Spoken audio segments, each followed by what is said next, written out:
आजच्या दैनंदिन जीवनामध्ये जसे अन्न, वस्त्र, निवारा गरजेचे आहे, तसेच महिलांसाठी गॅस टाकी ही अतिशय गरजेची वस्तू आहे आणि याच गॅस टाक्या घरोघरी पोहोचवण्याचं काम गॅस वितरक कर्मचाऱ्यांकडून केलं जातं.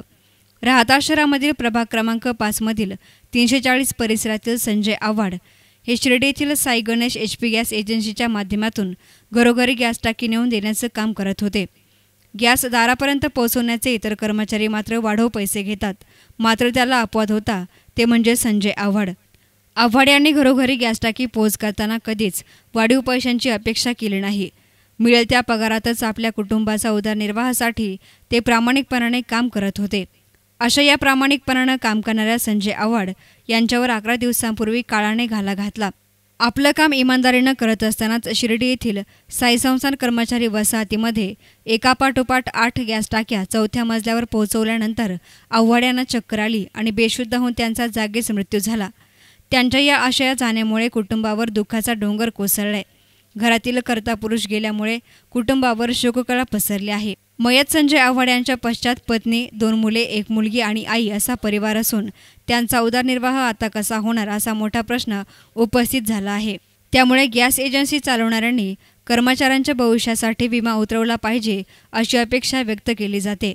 म्हणजे आता माझ्या सासूला ते एकच होतं, त्याशिवाय 3 मुलांचे पिता तेच, म्हणजे पूर्ण घराची सगळी तंत जबाबदारी त्यांच्यावरच होती. म्हणजे आता आमचं 1 रुपयाचं सुद्धा आर्थिक गणित काहीच नाही आमचं ते गेल्यापासून. आता पाहुणे रावळ्यांवर तर समजा 10 दिवस झाले, पण आता इथून पुढचा प्रवास, मुलांचे शिक्षण आहे, दवाखाना आहे, रोजचा खर्च आहे डेलीचा, परत आजार पण आहे, शाळेच्या फी आहे, काय नाही म्हणून घरात खर्च लागेल. आजारी वगैरे पडलं तर कमवतो कोण नाही, त्याच्या पायावर उभा राहायचं, तर मला काहीतरी सर्व्हिस वगैरे मिळाली पाहिजे, जेणेकरून मी माझ्या मुलांची जबाबदारी व्यवस्थित, त्यांचं शिक्षण व्यवस्थित करून त्यांना चांगलं नागरिक बनवू शकते. कामावर असताना झालेलं आहे ना त्यांचं असं, म्हणजे मग मला काहीतरी ते काम काय करायचे नेमकं? गॅस मध्ये डिलिव्हरी गॅस, घरोघरी गॅस द्यायची आणि कामावरच त्यांना कामावरच असताना, कारण मी ना सावळी विहीर मध्ये होते तेव्हा मला फोन आला, त्यांच्या कामगारांनीच फोन केला.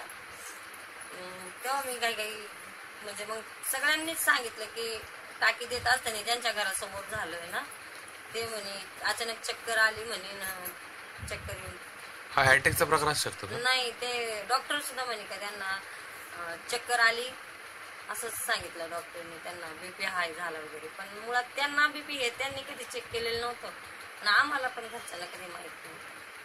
मयत आव्हाड यांच्या पत्नी शिकलेल्या असून त्यांच्या घराला हातभार लागावा या उद्देशानं गॅस एजन्सीनं त्यांना काम द्यायला हवे. तसेच माणुसकी म्हणून दानशूर व्यक्ती, सामाजिक कार्यकर्ते तसेच मदत करू इच्छिणाऱ्यांनी या कुटुंबाला आर्थिक सहाय्य करण्याचं आवाहन हनुमान चालिसा मंडळाचे अध्यक्ष दशरथ तुपे तथा S9च्या वतीनं करण्यात आले. शहरातील प्रभाग 5 मधील व 340 परिसरातील आमचे मित्र संजय आव्हाड यांना जाऊन 11 दिवस पूर्ण झाले आहे. त्यांनी गेले 4-5 वर्षापासून शिर्डीमध्ये साई गणेश एजन्सी गॅसची HP गॅसची एजन्सी या एजन्सीच्या माध्यमातून सर्व लोकांच्या घरोघरी गॅस पोच केला. ते ज्यावेळेस माणूस घरपोच गॅस करतो त्यावेळेस वाढव पैसे घेतात. मात्र संजू भाऊ हे ज्यांना जो पगार होता त्या पगारावर घरपोच गॅस सेवा देत होते. 3ऱ्या मजल्यावर असू, 4थ्या मजल्यावर असू, हॉटेलला असू, संस्थानला असू, ते फोन केला की गॅस टाकी त्या ठिकाणी उपलब्ध व्हायची. अतिशय आपल्या कामाशी एकनिष्ठ होत आहे. त्यांना कुठल्याही प्रकारचा त्रास जरी असला तरी त्यांनी कधी कोणाला सांगितलं नाही. स्वतः प्रपंच चालवण्यासाठी, कुटुंब उदरनिर्वाहासाठी त्यांनी अहोरात्र कष्ट केले. परंतु काळाने त्यांना घाला घातला.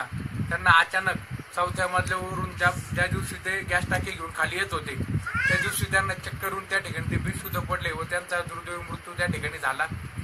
त्यांच्या जाण्याने आव्हाड परिवारावर अतिशय दुःख कोसळलेलं आहे. त्यांच्या मागे त्यांची पत्नी, 2 मुलं व 1 मुलगी या ठिकाणी आहे. त्यांची पत्नीचं 12वी शिक्षण झालेलं आहे, परंतु शिक्षण झालेलं असून देखील त्यांना कुठल्याही प्रकारची या ठिकाणी नोकरी उपलब्ध झाली नाही. आपल्या परिसरामध्ये नोकरीला कुठल्याही प्रकारचे थारा नाही, वाव नाही. त्यामुळे त्या महिला एवढं शिक्षण झालं असून देखील त्या आजही घरी आहे. कुणीतरी या कामाची शिर्डीतील महिलांनी, नागरिकांनी, ज्या माणसांनी त्यांची 5 वर्ष एवढी सेवा केली, कारण गॅस टाकीशिवाय बायांचा कुठलाही पुढचा व्यवहार, दैनिक काम त्या ठिकाणी चालत नाही. ते दैनिक काम चालू करण्याची सेवा संजू भाऊ करीत होते. याची दखल घेऊन एक माणुसकीची जाण म्हणून त्यांच्या महिलेसाठी कुणीतरी त्यांना नोकरीचा हात दिला पाहिजे किंवा त्यांना उदरनिर्वाहासाठी काहीतरी साधन उपलब्ध करून दिला पाहिजे. कारण माणूस गेल्यानंतर महिलेला कोणी आधार देत नाही. त्यांचे परिवार, त्यांच्या आसपासचे द्रव्य सगळ्या हातावरचे, ते कुटुंब हातावरचे, त्यांचे सर्व नातेवाईक हातावरचे आहे. यांच्यामध्ये कोणी नोकरीला नाही, कोणी सर्व्हिसला नाही, कोणाचा मोठा व्यवसाय नाही, कोणी प्लंबिंगचं काम करतं, कोणी आरोग्य विभागामध्ये काम करतं. या महिलाकडे मुलांकडे पाहून तरी या महिलाला आधार दिला पाहिजे. या मुलांच्या शिक्षणासाठी, कपड्यासाठी, वया पुस्तकासाठी ज्या दानशूर व्यक्तींना मदत करायची असेल, ही मदतीचं आव्हान मी आपल्या S9 चॅनलच्या माध्यमातून करतो. ज्यांना या कुटुंबाला मदत करायची असेल त्यांनी शिर्डीतील S9 ऑफिस व त्याचप्रमाणे राहता शहरातील पत्रकार किरण वाबळे किंवा आमच्या हनुमान चालीसा सेवा मंडळाचे संपर्क साधावा. कारण कसं आहे, उदरनिर्वाहासाठी माणसाला आधार जरी भेटला, त्या मुलांचं, मुलीचं व त्यांच्या मिसेसचं आयुष्य पूर्णतः सुंदररित्या पुढील वाटचालीत पार पडेल व त्या महिलाच्या हातून हे मुलं चांगल्या प्रकारचे शिक्षण घेतील. या महिलाची व संजू भाऊच्या कार्याची दखल घेऊन ज्या नागरिकांना ज्यांना मदतीचा हात करायचा असेल त्यांनी S9 चॅनलशी संपर्क साधावा. या कुटुंबास जर कुणालाही मदत करायची असेल तर त्यांनी कृपया S9 न्यूज ऑफिसशी संपर्क साधावा. अन्यथा राहता येथील हनुमान चालीसा मंडळाचे अध्यक्ष दशरथ तुपे यांच्याशी संपर्क साधावा. न्यूज रिपोर्टर किरण वाबळे, S9 मीडिया, राहता.